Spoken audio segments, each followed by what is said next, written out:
Hamas से कई गुना बड़ा दुश्मन इसराइल अब तक हमास पर ज़मीनी हमला क्यों नहीं कर सका। मुसलसल फ़िज़ाई बमबारी की जा रही है। इसकी कोशिश इसराइल ने चंद रोज़ पहले की तो मुंह की खानी पड़ी। लिहाजा इसराइल ने फौरी तौर पर ज़मीनी हमलों को मौखर करने का फैसला किया था। सवाल ये पूछा गया कि अब किस नई स्ट्रेटजी के साथ इसराइल आएगा। वो नई स्ट्रेटजी सामने आ गई है कि इसराइल किसकी मदद से अब ज़मीनी हमला करना चाहता है।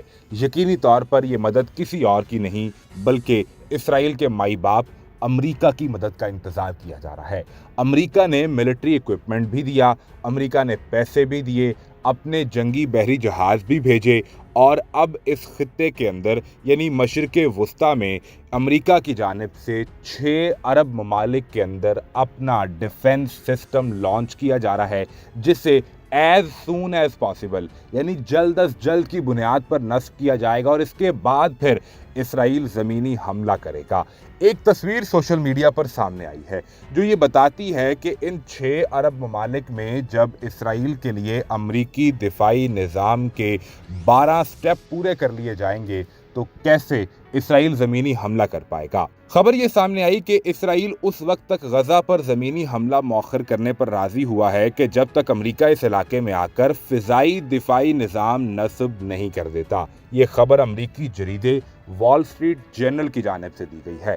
अब आपको अंदाज़ा हो कि इसराइल के पास तो आयरन डोम नामी अपना फ़िज़ाई दिफाई निज़ाम था, लेकिन वो उस वक्त ही फ्लॉप हो गया कि जब पैराशूट पर बैठे जंगजू इसराइल के अंदर दाखिल हो गए थे और इन्हें अंदाज़ा तक नहीं हो सका। अब सोशल मीडिया पर इस वक्त जो तस्वीर गर्दिश कर रही है इसके मुतालिक बताया जा रहा है कि अमेरिका अपने 12 फ़िज़ाई दिफाई निज़ाम जिन्हें थार्ड और पैट्रियट के नाम से जाना जाता है, इन्हें 6 अरब ममालिक में नस्ब कर रहा है।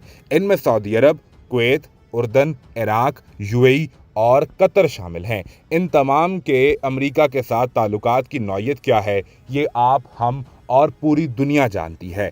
अब अगर इस निज़ाम को समझना हो, एक मिसाल आप यूँ लीजिए कि एक मिसाइल अगर नॉर्थ कोरिया से अमेरिका के ऊपर फायर कर दिया जाता है तो सबसे पहले थार्ड का जो डिफेंस सिस्टम है ये इस मिसाइल को डिटेक्ट करेगा और इस बैलिस्टिक मिसाइल के लॉन्च होते ही ये इसको काउंटर करने के लिए फ़ौरन अपने पास से एक मिसाइल भेजेगा जो इस मिसाइल को हवा में ही तबाह कर देगा।